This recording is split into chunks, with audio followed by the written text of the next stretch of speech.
Chapter number 6 history class 12 जो हमारा chapter चल रहा है स्वाधीनता आंदोलन, उसी कड़ी में अब हम आगे बढ़ते हैं और चलते हैं कांग्रेस की स्थापना पर।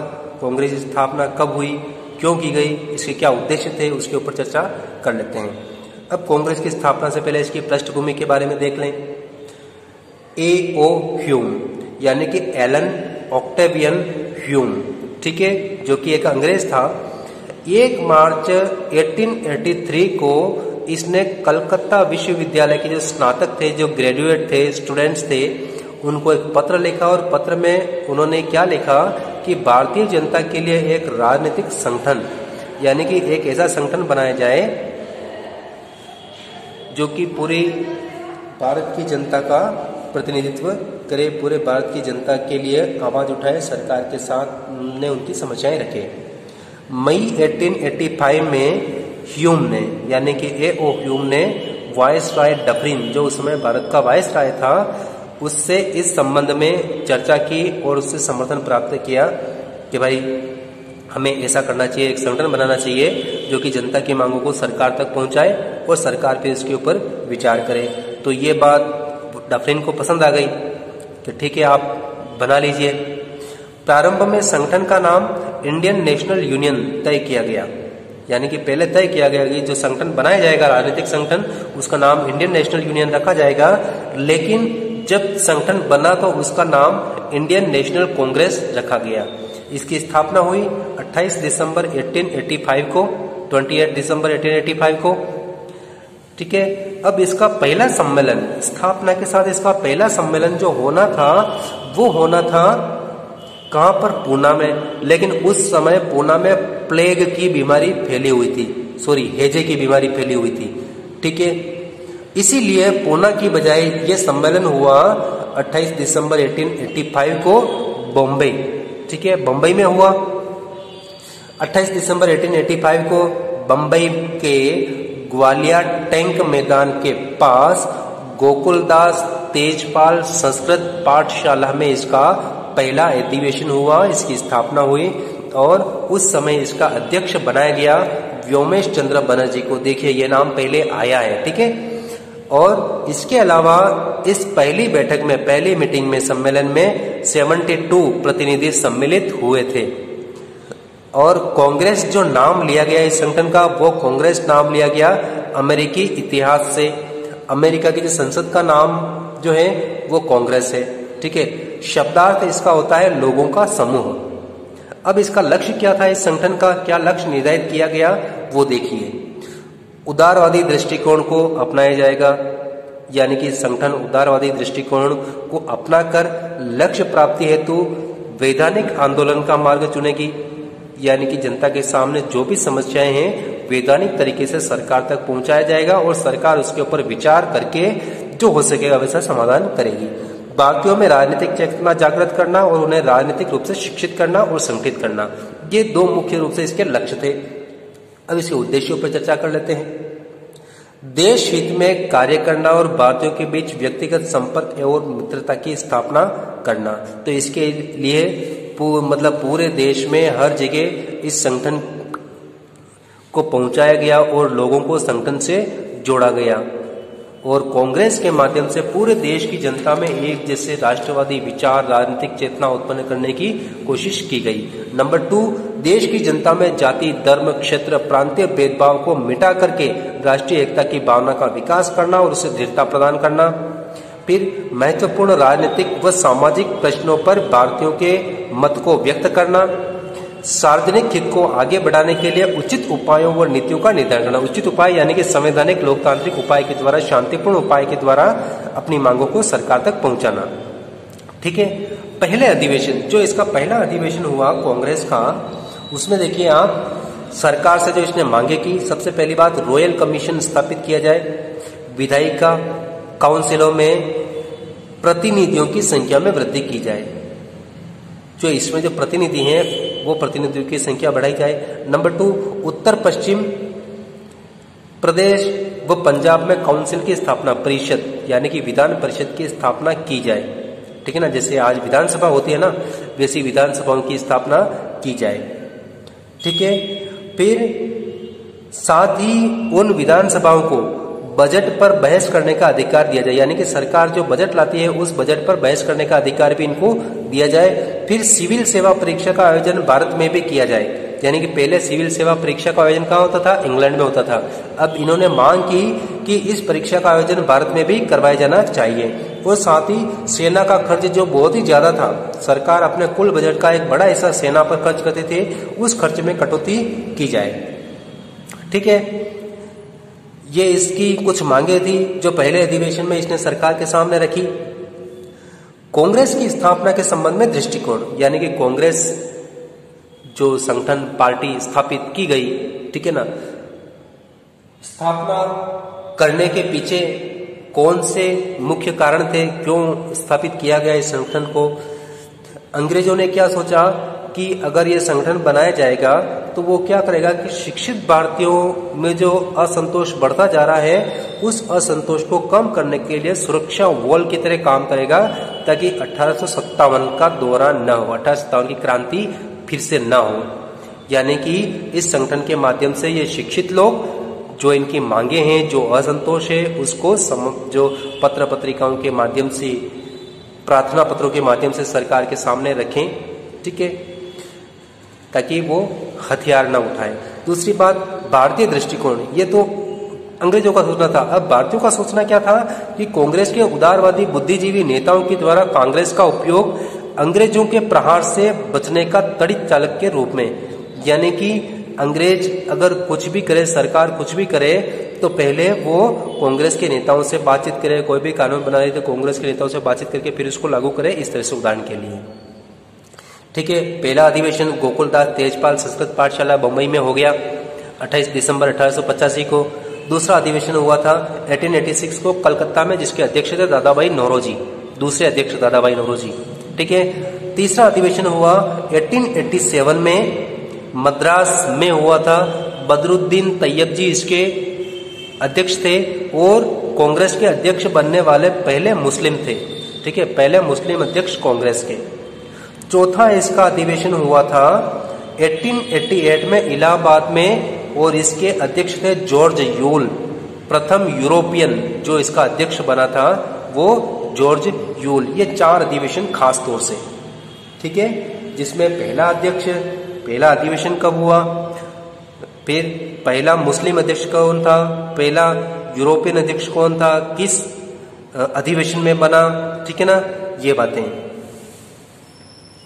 अब बात करते हैं हम कांग्रेस की 1885 से 1907 तक की कार्यप्रणाली के बारे में चर्चा कर लेते हैं। अब हम बात कर लेते हैं कांग्रेस की 1885 से लेकर के 1907 तक की कार्यप्रणाली के बारे में। किस तरह से उसने अपने कार्यों को अंजाम दिया, किस तरह से उसने भारतीय जनता की मांग को, समस्याओं को सरकार तक पहुंचाया और सरकार से समाधान करने के उसने प्रयास करवाए। हालांकि ज़्यादातर प्रयासों के मामले में उसको असफलता ही हाथ लगी। तो इस दौरान जो कांग्रेस के इतिहास का समय कहलाता है वो उदारवादी युग का कहलाता है, यानी कि 1885 से लेकर के 1907 तक कांग्रेस में उदारवादी नेताओं का वर्चस्व था। यानी कि जो शांतिपूर्ण उपायों को, शांतिपूर्ण साधन, संवैधानिक साधनों को महत्व देने वाले नेता जो थे उनका दबदबा था इसमें। ठीक है, उदारवादी युग रहा कांग्रेस का 1885 टू लेकर के 1906 तक। कांग्रेस का उदारवादी युग इसको कहा जाता है। उदारवादी नेताओं का जो दृष्टिकोण था वो सुधारवादी था, यानी कि ब्रिटिश सरकार की जो शासन व्यवस्था है, जो भारत में शासन व्यवस्था स्थापित की है उन्होंने, उसमें कुछ सुधार लाया जाए, ये इनकी मांगे थी।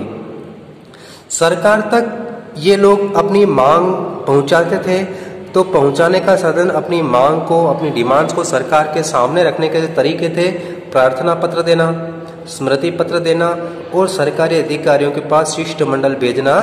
ठीक है, ये इसमें शामिल है। यानी कि किसी भी समस्या को लेकर के कि माननीय गवर्नर साहब या माननीय कलेक्टर साहब स्थानीय जनता के सामने ये समस्या है, आप इनको समाधान करने का प्रयास करें, ठीक है ना, इस तरह से।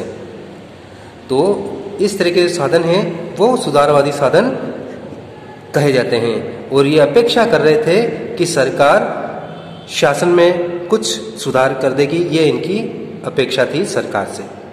अब इनके जो उद्देश्य थे उदारवादियों के, भारतीय जनता को राष्ट्रीय राजनीति की धारा में लाना, यानी कि राष्ट्रीय राजनीतिक जो चेतना का प्रवाह जो शुरू हो चुका था भारतीयों को राजनीतिक रूप से जगाने का, चैतन्य बनाने का, उसमें भारतीय जनता को शामिल करना। अब उदारवादियों की जो मान्यता थी वो मान्यता देखिए। सबसे पहली बात, संवैधानिक रूप से ब्रिटिश सरकार के सामने अपनी मांगों को न्याय संगत बता करके सरकार और ब्रिटिश जनता की सहानुभूति प्राप्त करना, यानी कि ये लोग जो सरकार के सामने मांग रखते थे उस मांग का औचित्य बताते थे कि भाई ऐसा होना क्यों आवश्यक है, उसके पीछे कारण बताते थे, ठीक है ना, इस तरह से कि अगर आप ऐसा करेंगे तो जनता का ये भला होगा। और ब्रिटिश जनता की सहानुभूति कि भारतीय नेता लोग जो है जनता की समस्याओं को शांतिपूर्ण तरीके से सरकार के सामने ला रहे हैं, तो एक तरह से जो ब्रिटिश जनता जो है, ब्रिटिश सरकार है, उनकी सहानुभूति प्राप्त हो जाए। दूसरा देखिए, ब्रिटिश सरकार से सीधा संपर्क स्थापित करना, ठीक है, और टकराव की राजनीति को अव्यावहारिक मानना, यानी कि सरकार से टकराव मोल लेने की बजाय, सरकार से टकराने की बजाय उनसे सीधे संघर्ष में नहीं उलझना, ठीक है ना, यानी कि सीधे संघर्ष को अपरिहार्य मानना, क्योंकि अभी तक कांग्रेस इस लायक नहीं हुई थी कि सरकार से सीधे टक्कर ले सके। फिर देखिए आप, उदारवादियों द्वारा ब्रिटिश साम्राज्यवाद के आर्थिक पक्ष की कड़ी आलोचना की गई। आर्थिक पक्ष के अंतर्गत जो ब्रिटिश साम्राज्यवाद का जो मुख्य लक्ष्य था भारत का आर्थिक रूप से शोषण करना, तो उस प्रक्रिया की उदारवादियों ने आलोचना की और इससे भारत के आर्थिक पिछड़ेपन और भारत की जो गरीबी है, निर्धनता है, उसका प्रमुख कारण बताया किसको? आर्थिक शोषण को, साम्राज्यवाद के आर्थिक पक्ष को। अब देखिए उदारवादियों की जो प्रमुख मांगे थी सरकार से, उसमें देखें हम तो भारत के लिए राष्ट्रीय आर्थिक नीति का जो निर्माण किया जाए वो भारतीय हितों के अनुरूप किया जाए, ठीक है, ब्रिटेन के हितों के अनुरूप नहीं। और भारत के राष्ट्रीय हित क्या हो सकते हैं आर्थिक रूप से? कि भारत का आर्थिक विकास हो, ठीक है, और ब्रिटिश सरकार जो भी नीति बनाए वो अपने हित के लिए कम और भारतीयों के हित के लिए अधिक बनाए, जो कि संभव था ही नहीं, क्योंकि उनका मेन मोटो यही था भारत में शोषण करना। दूसरा देखिए, भारत का आधुनिक ढंग से औद्योगिकीकरण करना, यानी कि नए नए उद्योग धंधों की स्थापना भारत में की जाए ताकि लोगों को रोजगार मिले। और अगर हमारे यहाँ उद्योग धंधे स्थापित होंगे तो जो कच्चा माल ब्रिटेन को भेजा जा रहा है वो कच्चा माल ब्रिटेन को नहीं जाएगा, बल्कि यहीं पर माल तैयार होगा, प्रोडक्ट उत्पाद तैयार होंगे, तो भारत का औद्योगिक विकास भी होगा। फिर भारतीय उद्योगों को संरक्षण प्रदान करना। संरक्षण प्रदान करने का मतलब जिन उत्पादों से संबंधित उद्योग भारत में है, ठीक है ना, वो उत्पाद बाहर से नहीं मंगवाए जाए, तो उससे क्या होगा? भारतीय उद्योगों को संरक्षण मिलेगा, कंपटीशन प्रतियोगिता कम होगी। फिर भू राजस्व, यानी कि सरकार के लगान वसूल करने की जो दर थी वो बहुत ही ज़्यादा थी, तो उस भू राजस्व को कम करना। सिंचाई सुविधाओं का विस्तार करना, ठीक है ना, वर्षा के मौसम को छोड़ करके बाकी मौसम में अच्छी फसलों के लिए क्या होना आवश्यक है? सिंचाई के लिए नहरों का होना आवश्यक है। तो ये इन्होंने मांग करी सरकार से।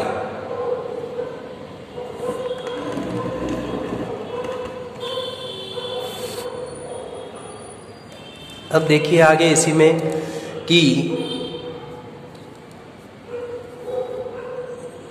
उदारवादियों के द्वारा प्रशासनिक सुधारों के अंतर्गत जो मांग की गई, यानी कि भारत की प्रशासनिक व्यवस्था में, शासन व्यवस्था में सुधार की मांग की गई, उसमें प्रमुख मांगों में सिविल सेवा, जिसको कि हम आज की तारीख में IAS सर्विस जो कहते हैं ना, कलेक्टर लेवल के अधिकारी, उनकी भर्ती होती है, ठीक है। तो इन सिविल सेवाओं में भारतीयों को नियुक्त किया जाए। पहले सभी अधिकारी कौन होते थे? अंग्रेज होते थे या फिर यूरोपियन होते थे। तो इन्होंने डिमांड की कि सिविल सेवा में भारतीयों को शामिल किया जाए। दूसरा, कार्यपालिका और न्यायपालिका का पृथक्करण करना, यानी कार्यपालिका के कार्य सरकार करे और कोर्ट के काम कोर्ट करे, न्यायपालिका करे। ठीक है, दोनों एक दूसरे के काम में हस्तक्षेप नहीं करे। खासतौर से सरकार न्यायपालिका के कार्यों में हस्तक्षेप करती थी, वो बंद हो। फिर शस्त्र कानून, जो शस्त्र कानून बनाया था लॉर्ड लिटन ने कि भारतीय लोग शस्त्र नहीं रख सकते, ठीक है ना, तो उसको हटाने की मांग की, सैन्य खर्च में कटौती करने की मांग की और विधायी परिषदों में सुधार की मांग की इन्होंने।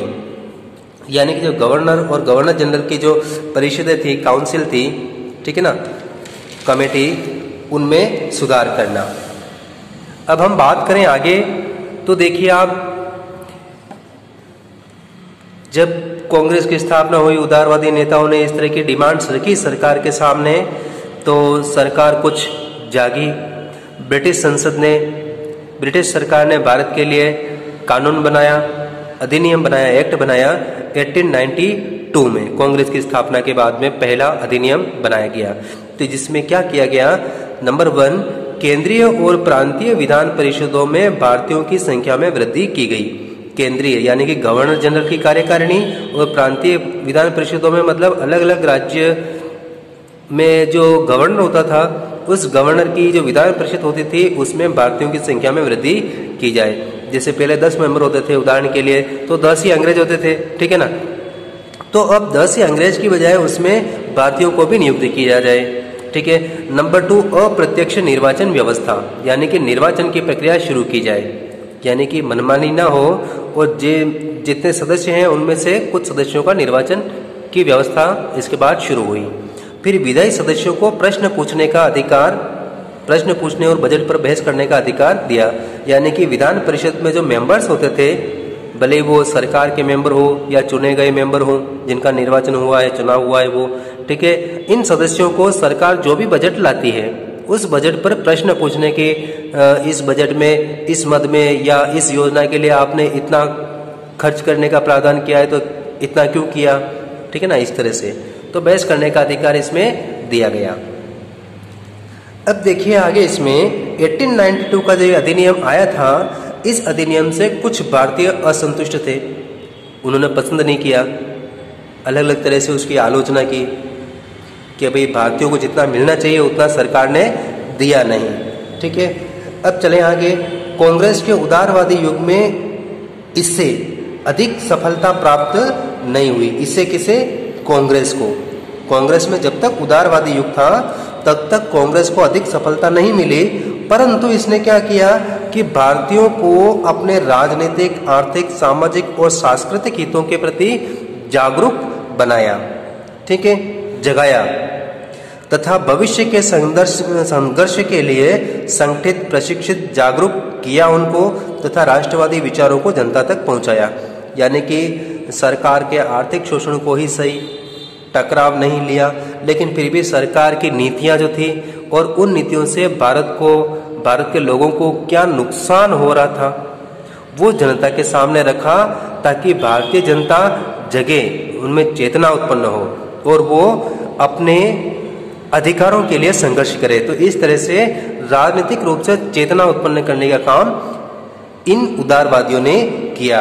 तो आगे आने वाले समय में जो कांग्रेस में गर्म विचारों वाले जो लोग आ रहे थे, उनके लिए क्या हुआ, एक पृष्ठभूमि तैयार हुई।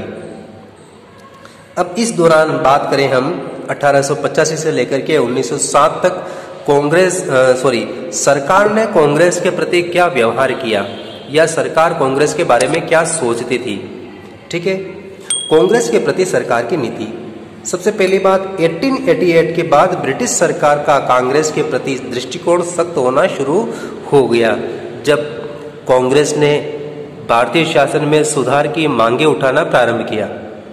भले वो उदारवादी तरीके से हो रहा था, संवैधानिक तरीके से वो प्रार्थना पत्र देकर के रिक्वेस्ट कर रहे थे कि साहब हमारे लिए आप ये कीजिए, ठीक है ना। जब कांग्रेस की तरफ से डिमांड उठानी शुरू हुई तो सरकार का नजरिया, दृष्टिकोण बदल गया, क्योंकि कांग्रेस के कार्यों और राष्ट्रवादी विचारों के प्रसार से भारतीयों में बढ़ती एकता की भावना, यानी कि भारतीय अपने हितों के लिए, अपने अधिकारों के लिए धीरे धीरे क्या हो रहे थे, जागरूक हो रहे थे, ठीक है ना।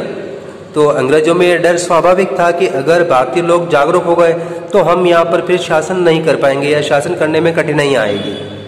इसलिए नंबर 2, सन 1900 ईस्वी में लॉर्ड कर्जन जो कि भारत के गवर्नर जनरल बने थे, उन्होंने भारत सचिव को एक पत्र लिखा। भारत सचिव कहाँ बैठता था? इंग्लैंड में बैठता था। ठीक है, उसको एक पत्र लिखा और उस पत्र में उसने क्या लिखा कि कांग्रेस को समाप्त कर दिया जाए। जल्दी ही अगर कांग्रेस को समाप्त नहीं किया गया तो उससे ब्रिटिश साम्राज्य को बड़ी परेशानियों का, कठिनाइयों का सामना करना पड़ेगा। इसलिए इसको जल्दी से जल्दी कांग्रेस को खत्म कर दिया जाना चाहिए। ये उन्होंने पत्र में अपनी इच्छा जताई लॉर्ड कर्जन ने। फिर देखिए नंबर 3, सरकार के द्वारा कांग्रेस को समाप्त करने की आवश्यकता महसूस की गई। सरकार द्वारा अपने समर्थकों के माध्यम से हिंदू मुस्लिमों में फूट डालने का प्रयास किया। यानी कि सभी भारतीय अंग्रेजों के खिलाफ हो ऐसा भी नहीं, कुछ भारतीय ऐसे भी थे जो अंग्रेजों को सपोर्ट करते थे। तो जो भारतीय अंग्रेजों को सपोर्ट करते थे, जो अंग्रेजों के समर्थक थे, उनको अपनी तरफ मिला करके हिंदुओं और मुसलमानों को एक दूसरे से लड़ाने का काम इन्होंने किया, फूट डालने का काम इन्होंने शुरू किया। ठीक है, क्लियर। फिर अपने उद्देश्यों को पूरा करने के लिए, यानी कि सरकार, उसका उद्देश्य क्या था? भारतीय एक न हो, उनमें एकता की भावना न आए, और उसके लिए उन्होंने हिंदू मुस्लिम में फूट डालने का प्रयास किया। और इस काम के लिए देखिए सर सैयद अहमद खान ने यूनाइटेड पेट्रियाटिक एसोसिएशन की स्थापना की और इस संगठन के माध्यम से जो लोग कांग्रेस का विरोध कर रहे थे उनको एक प्लेटफॉर्म पर लाने का काम किया, उनको संगठित करने का काम किया ताकि यह संगठन मिलकर के कांग्रेस के कार्यों का विरोध करे। ठीक है, और उसको पूरा सपोर्ट किसने किया? अंग्रेज सरकार ने। ठीक है, ब्रिटिश सरकार ने इसको सपोर्ट किया। अब हम बात करते हैं बंगाल विभाजन की। पूरे भारत में अंग्रेजों के खिलाफ जो असंतोष की भावना बढ़ती जा रही थी, ठीक है, उन असंतोष की भावनाओं का सबसे बड़ा गढ़ केंद्र भारत में था बंगाल। ठीक है, और बंगाल में सबसे ज्यादा क्रांतिकारी भी बंगाल से ही आए थे इस दौरान। ठीक है, भले ही वो सुभाष चंद्र बोस हो, सचिंद्र सान्याल हो, ठीक है ना। इस तरह से सरकार द्वारा बढ़ती हुई राष्ट्रीय भावनाओं को कुचलने के लिए 1905 में बंगाल का विभाजन किया गया। और बंगाल का विभाजन किसमें? बंगाल के जिस हिस्से में हिंदू रहते थे उस हिस्से को अलग कर दिया मुस्लिम बहुल हिस्से से, यानी कि हिंदू बंगाल और मुस्लिम बंगाल, इस तरह से। और तत्कालीन बंगाल यानी कि 1905 में जब बंगाल का विभाजन नहीं हुआ था उस समय बंगाल में पूरा बंगाल का मतलब आज जो भारत के मानचित्र में पश्चिम बंगाल राज्य है वो बिहार, उड़ीसा और बांग्लादेश जिसको कहते हैं वो बांग्लादेश भी इसी में शामिल था। ठीक है, इन चारों को मिलाकर के बंगाल था उस समय का पूरा। सरकार द्वारा इसके लिए प्रशासनिक सुविधा को कारण बताया गया, यानी कि सरकार का मूल लक्ष्य क्या था? हिंदू और मुसलमानों में फूट डालना। लेकिन उसने ये नहीं कहा, बल्कि उसने ये कहा कि बंगाल एक बहुत बड़ा राज्य है और शासन चलाने में कठिनाई आती है, इसलिए इसको 2 टुकड़ों में बांटा जा रहा है, इन्होंने ये कहा। ठीक है, वास्तव में इसका मुख्य कारण क्या था? भारत और विशेष रूप से बंगाल में जो राष्ट्रवाद की भावनाएं बढ़ती जा रही है लोगों में, ठीक है ना, उसको कुचलना बहुत ही जरूरी हो गया था अंग्रेजों के लिए। और दूसरा कारण हिंदू और मुस्लिम समुदाय में फूट डालना, क्योंकि बंगाल का विभाजन भी हिंदू मुस्लिम समुदाय के आधार पर ही किया गया। ठीक है ना। फिर देखिए 16 जुलाई 1905 को बंगाल विभाजन की योजना लॉर्ड कर्जन ने प्रस्तुत की और 16 अक्टूबर 1905 को बंगाल विभाजन की योजना लागू कर दी गई, यानी कि बंगाल विभाजन 16 अक्टूबर 1905 से प्रभावी हो गया, यानी कि इस दिन से 2 बंगाल अस्तित्व में आए। ठीक है, अब लोगों ने सरकार के इस कदम का विरोध किया, जो बंगाल का विभाजन किया सरकार ने, इसका जनता ने विरोध किया और इस विरोध के फलस्वरूप पूरे बंगाल में आंदोलन उठ खड़ा हुआ। ठीक है ना, पूरे बंगाल में, यह नहीं कि हिंदू बंगाल या मुस्लिम बंगाल, ऐसे नहीं, पूरे बंगाल में। ठीक है ना, पूरे बंगाल में बंग भंग विरोधी, यानी कि बंगाल को भंग करने के विरोध में आंदोलन, तोड़ने के विरोध में आंदोलन हुआ। 7 अगस्त 1905 से आंदोलन प्रारंभ हो गया, यानी कि 16 जुलाई को सरकार ने बंगाल विभाजन की योजना प्रस्तुत की। जैसे लोगों को पता चला तो लोगों ने उसका विरोध शुरू कर दिया, ठीक है ना। कलकत्ता में इसके विरोध में प्रस्ताव पारित किया गया और आंदोलन प्रारंभ करने का निर्णय लिया गया। यानी कलकत्ता में जो शिक्षित लोग थे, जो शिक्षित समुदाय थे, राष्ट्रवादी लोग थे, उन्होंने मीटिंग की और मीटिंग में प्रस्ताव पारित किया कि सरकार अगर बंगाल का विभाजन करेगी तो हम इसका विरोध करेंगे, आंदोलन करेंगे। विदेशी वस्तुओं के प्रयोग न करने और बहिष्कार का निर्णय लिया गया। यानी कि जब आंदोलन किया जाएगा तो आंदोलन में हम क्या क्या करेंगे कि जो विदेशी वस्तुएं जो हैं उनका हम प्रयोग नहीं करेंगे, उसका बहिष्कार करेंगे, ठीक है। फिर विभाजन के दिन, यानी कि 16 अक्टूबर 1905 को विभाजन हुआ, उस दिन राष्ट्रीय शोक दिवस मनाया गया पूरे बंगाल में, ठीक है। राष्ट्रीय शोक दिवस 16 अक्टूबर 1905 को, और इस दिन विशाल जुलूस निकाला गया कोलकाता में और पूरे बंगाल में। और इस आंदोलन में रविंद्रनाथ टैगोर का लिखा हुआ गीत आमार सोनार बांग्ला, ठीक है, ये गीत गाया गया। और आपको एक बात ध्यान में रखनी है, आमार सोनार बांग्ला वर्तमान में बांग्लादेश का राष्ट्रगान है।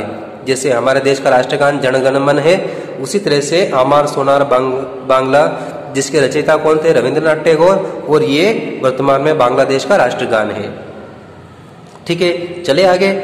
धीरे धीरे यह आंदोलन बंगाल के साथ पूरे भारत में फैल गया, ठीक है। बंगाल से आंदोलन शुरू हुआ और धीरे धीरे पूरे देश की जनता इस आंदोलन के साथ जुड़ गई और बंगाल विभाजन का विरोध किया। भारतीयों द्वारा विदेशी उत्पादों के बहिष्कार, विदेशी वस्तुओं का त्याग, सेवाओं का त्याग, यानी कि विदेशी कंपनियां जो सेवाएं प्रदान कर रही थी भारत में, उन सेवाओं का उन्होंने त्याग कर दिया कि हम विदेशी कंपनियों से कोई मदद नहीं लेंगे। अंग्रेजों और अंग्रेज सरकार की सेवा नहीं करने का संकल्प लिया। यानी कि कोई अंग्रेजों के घर में अगर कोई नौकर था, कोई काम कर रहा था, तो वो अंग्रेजों के घर में नौकरी नहीं करेगा और अंग्रेज सरकार की सेवा नहीं करने का। यानी कि जो सरकारी कर्मचारी थे, जो ब्रिटिश सरकार की सेवा कर रहे थे, उन्होंने भी ये संकल्प लिया कि वो ब्रिटिश सरकार की सेवा नहीं करेंगे, यानी कि नौकरी छोड़ देंगे।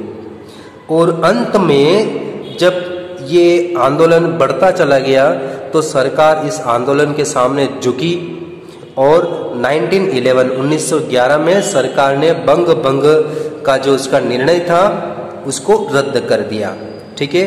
तो इस तरह से कुल 6 साल तक इन्होंने बंगाल के 2 टुकड़े बनाए रखे। 5 साल तक बंगाल विभाजित रहा, फिर 5 साल के बाद 1905 से 1911 में उसको बाद जो है फिर बंगाल को एक बार एक कर दिया, यानी कि दोनों बंगाल को मिलाकर के एक बंगाल बना दिया। अब हम बात करें आगे तो देखिए बंग विरोधी जो आंदोलन चला उसके क्या परिणाम निकले। सबसे पहली बात, पूरे भारत में ब्रिटिश सरकार का जोर शोर से विरोध हुआ और सरकार को जो उसने डिसीजन लिया था बंगाल विभाजन का, ठीक है, उसको बदलने के लिए उसको मजबूर कर दिया, विवश कर दिया।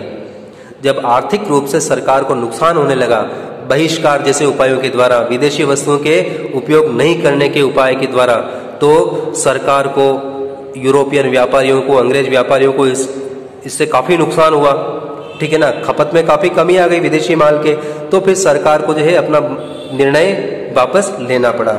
भारतवासियों में राष्ट्रीय चेतना एवं एकता की भावना को तीव्र गति से आगे बढ़ाया। यानी कि जितना और किसी मुद्दे ने राष्ट्रीय चेतना नहीं जगाई, उतना मतलब चेतना इस सरकार के इस निर्णय, बंग के निर्णय ने लोगों को जागरूक किया, सरकार के खिलाफ खड़ा किया और कांग्रेस द्वारा चलाए जाने वाले भावी आंदोलनों की पृष्ठभूमि तैयार हुई। यानी कि पूरे देश भर में जो बंग विरोधी आंदोलन चला, इसमें कहीं न कहीं कांग्रेस के नेता इन्वॉल्व थे उस समय, ठीक है।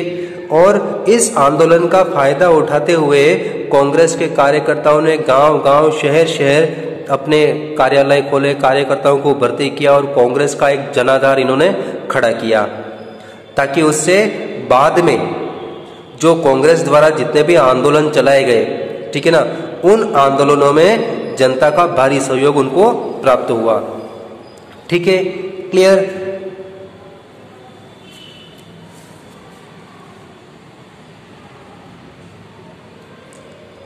अब हम बात करते हैं आगे कांग्रेस के गर्मपंथी नेताओं का राष्ट्रवादी आंदोलन। का प्रारंभ, यानी कि 1907 तक तो कांग्रेस में उदारवादी नेताओं का दबदबा था।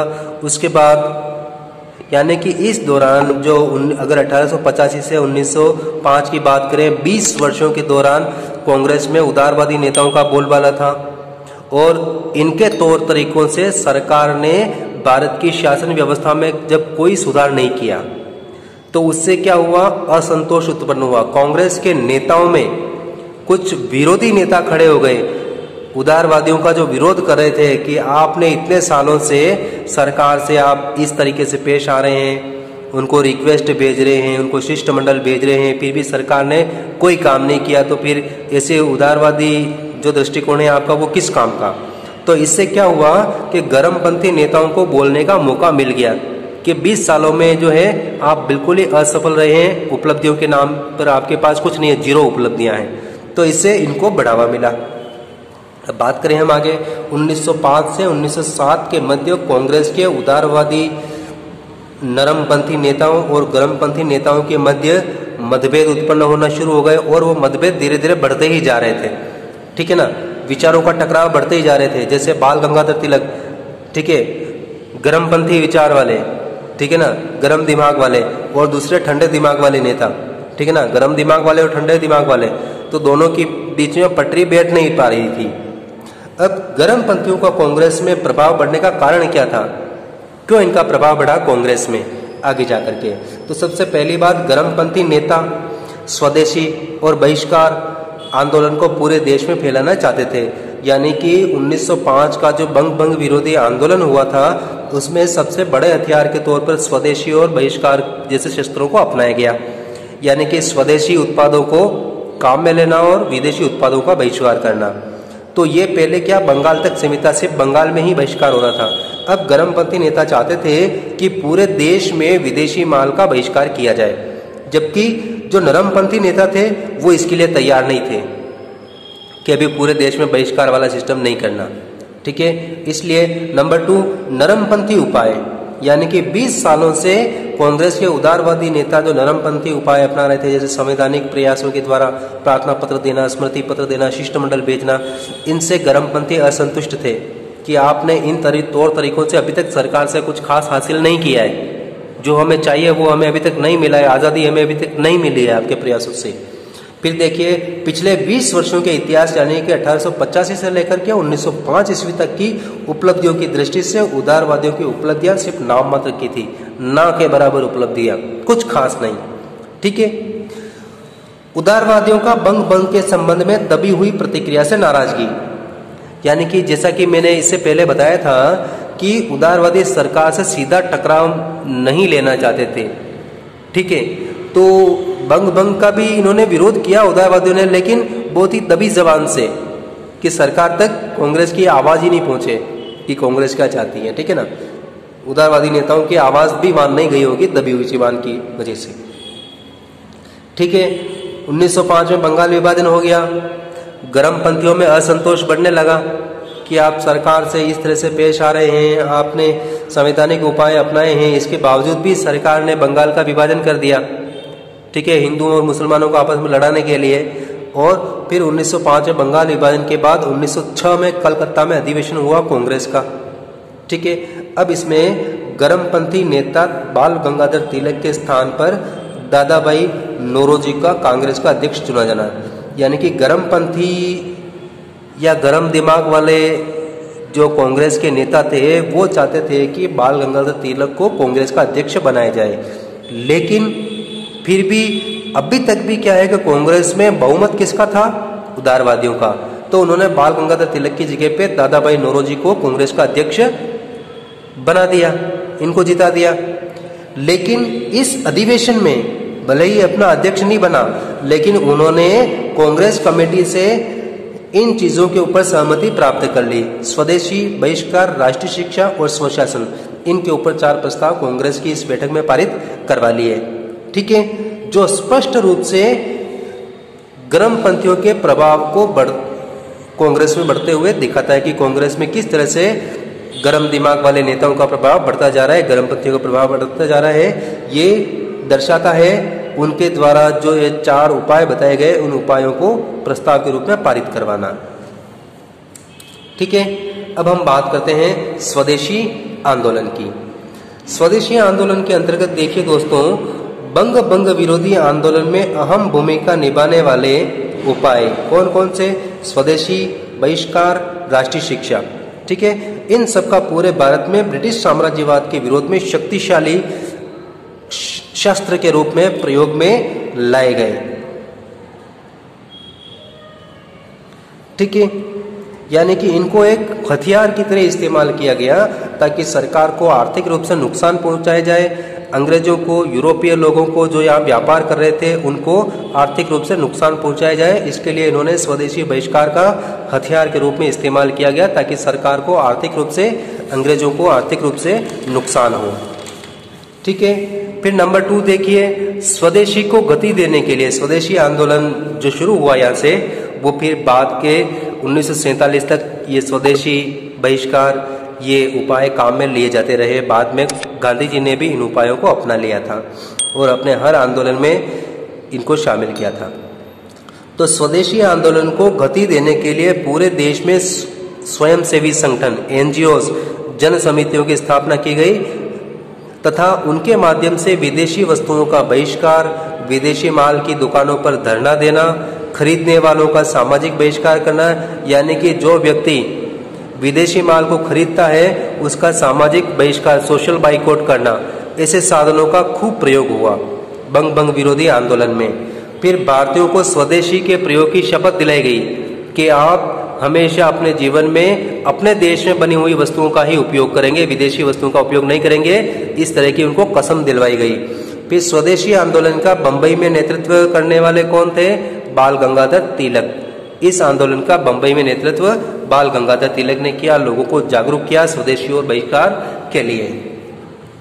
अब हम बात करें स्वदेशी आंदोलन जो हुआ बंग विरोधी आंदोलन के दौरान, ठीक है, 1905 से 1911 के बीच में, ठीक है, उसकी क्या विशेषताएं रही और क्या उपलब्धियां रही वो देख लेते हैं।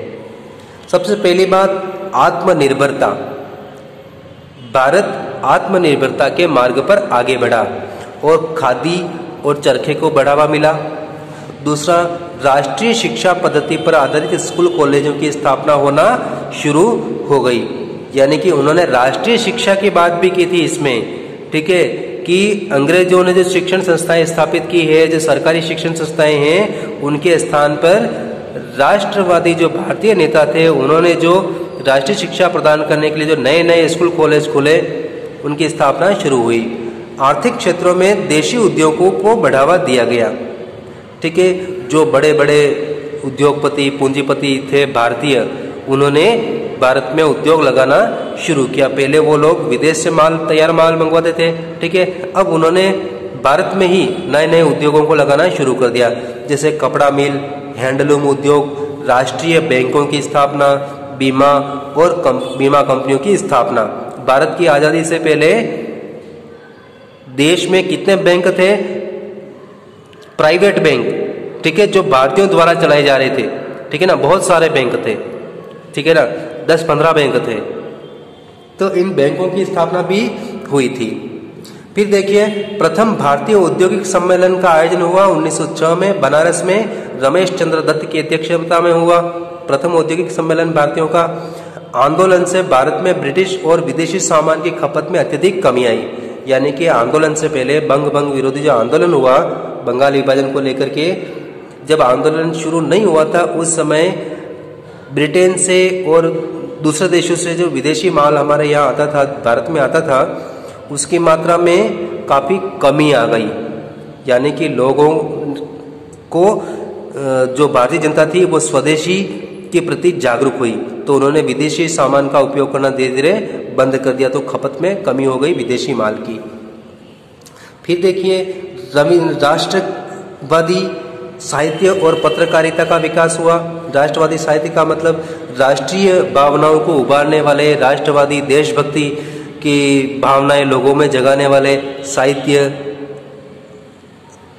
का प्रकाशन किया गया, ठीक है, जिसमें देखो रविंद्रनाथ टैगोर, D.L. राय जैसे कवियों द्वारा देशभक्ति गीतों के माध्यम से लोगों में राष्ट्रीय भावना का विकास किया गया। फिर देखिए, राष्ट्रीय शिक्षा परिषद की स्थापना का निर्णय लिया गया कि एक राष्ट्रीय शिक्षा परिषद स्थापित की जाएगी और वो भारतीयता के अनुरूप, राष्ट्रवाद के अनुरूप शिक्षा प्रदान करेगी, इसका निर्णय लिया गया। इसके माध्यम से राष्ट्रीय, साहित्यिक, वैज्ञानिक, तकनीकी शिक्षा को बढ़ावा दिया जाएगा, जो कि भारत के विकास के लिए बहुत ही जरूरी है। फिर देखिए, युवाओं और महिलाओं द्वारा सक्रिय रूप से आंदोलन में भाग लिया गया, यानी कि जो आंदोलन चला उसमें देश की जनता के सभी वर्ग, स्त्री, पुरुष, जवान, बूढ़े, सभी लोगों ने इस आंदोलन में भाग लिया, बढ़ चढ़ करके भाग लिया। स्वदेशी आंदोलन का दूसरा पक्ष था सामाजिक उत्थान से संबंधित, यानी कि सामाजिक सुधार से संबंधित इसका दूसरा पक्ष था। एक पक्ष था राजनीतिक, ठीक है, और दूसरा था सामाजिक। और सामाजिक उत्थान के अंतर्गत जो समाज में जो कुरीतियां थी, अंधविश्वास थे, ठीक है ना, गलत परंपराएं थी, उनके विरुद्ध इन्होंने आवाज उठाई। जैसे इसमें छुआछूत यानी कि अस्पृश्यता, बाल विवाह और अन्य जितनी भी कुरीतियां थी उनके विरुद्ध इन्होंने आवाज उठाई। अब चलते हैं हम आगे, यहाँ तक क्लियर। अब बात करते हैं राष्ट्रीय आंदोलन के अंतर्गत किस तरह से हमारे देश का स्वाधीनता आंदोलन आगे बढ़ता है और किस करवट वो आगे चलता है। तो इसी क्रम में देखिए, आगे हम चलते हैं मुस्लिम लीग की स्थापना पर। और मुस्लिम लीग की स्थापना से पहले इसकी पृष्ठभूमि, तो बच्चों ये काफ़ी इम्पोर्टेंट है दोस्तों, क्योंकि मुस्लिम लीग प्रारंभ में तो राष्ट्रीय आंदोलन में शामिल रही, लेकिन बाद में इसमें कुछ ऐसे नेता लोग आए और जो मौजूदा नेता थे उनकी विचारधारा में परिवर्तन हुआ और वो पृथकतावाद के रास्ते पर आगे बढ़े और आगे जाकर के इस पार्टी ने भारत का विभाजन करवाया 1947 में। ठीक, तो चलिए शुरू करते हैं पृष्ठभूमि। तो पृष्ठभूमि के अंतर्गत आप देखिए, राष्ट्रीय आंदोलन के बढ़ते प्रभाव से सरकार चिंतित हुई, क्योंकि जिस तरह से लोग कांग्रेस की ओर आकर्षित होते जा रहे थे, कांग्रेस का प्रभाव बढ़ता जा रहा था। और खास तौर से जो बंग विरोधी आंदोलन हुआ था, बंगाल विभाजन के विरोध में आंदोलन हुआ था, और जिस तरह से जनता ने सरकार का विरोध किया, सरकार के निर्णय का, और उस पर सरकार पर अपना फैसला बदलने के लिए उन्होंने दबाव डाला, उससे क्या हुआ, सरकार चिंतित हो गई कि भाई ये तो हमारे लिए बहुत बुरी खबर है। अगर दोनों जातियां अगर एक होती है, तो अगर एकता स्थापित होती है इनमें, तो इसलिए इस एकता को कमजोर करने के लिए इन्होंने हिंदू और मुसलमानों में फूट डालने का प्रयास किया। तो जैसा कि मैंने बात की थी कि भारत में राष्ट्रवादी लोग भी थे जो कि अंग्रेजों से आज़ादी प्राप्त करने के लिए आंदोलन शुरू करना चाहते थे या जो आंदोलन कर रहे थे। तो कुछ लोग ऐसे भी थे जो अंग्रेजों का क्या कर रहे थे, समर्थन कर रहे थे, सपोर्ट कर रहे थे। तो इन्हीं में देखिए आप, अलीगढ़ कॉलेज के एक प्राचार्य जो प्रिंसिपल थे वो अंग्रेज थे उस समय, और उनके प्रयासों से आगा खान जो मुस्लिम नेता था उसने 36 मुस्लिमों के साथ, मतलब एक प्रतिनिधि मंडल, एक कमेटी बनाई और ये लोग मिलने गए लॉर्ड मिंटो से, जो उस समय भारत का क्या था, गवर्नर जनरल था।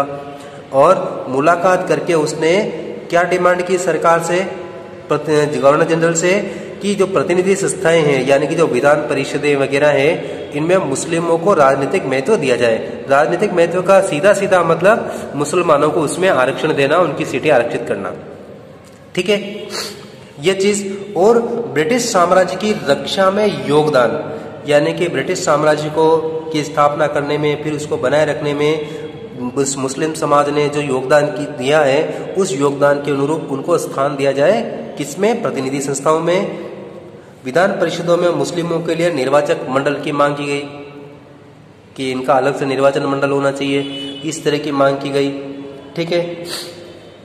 फिर देखिए 30 सितंबर 1906, ठीक है, इस दिन ढाका में सलीमुल्लाह खान के द्वारा मुस्लिम लीग की स्थापना की गई।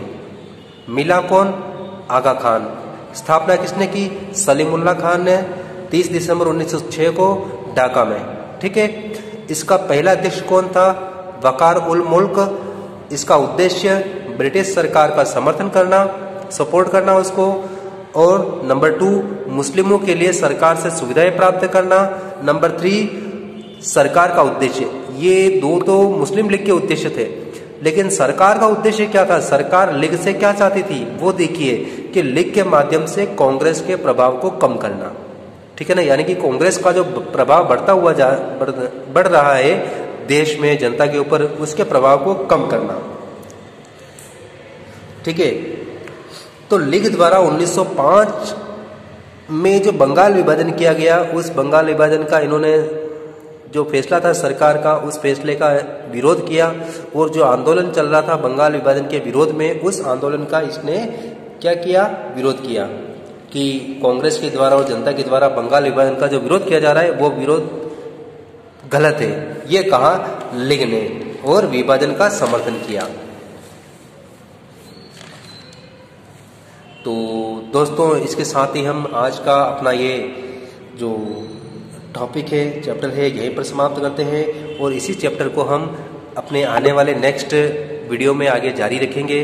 तब तक के लिए हम आपसे इजाज़त चाहते हैं, लेकिन साथ ही आपसे रिक्वेस्ट है कि आप मेरे इस चैनल, यूट्यूब चैनल जो है स्टडी विद एमजी को जरूर सब्सक्राइब करें और वीडियो को अधिक से अधिक लाइक और शेयर करें।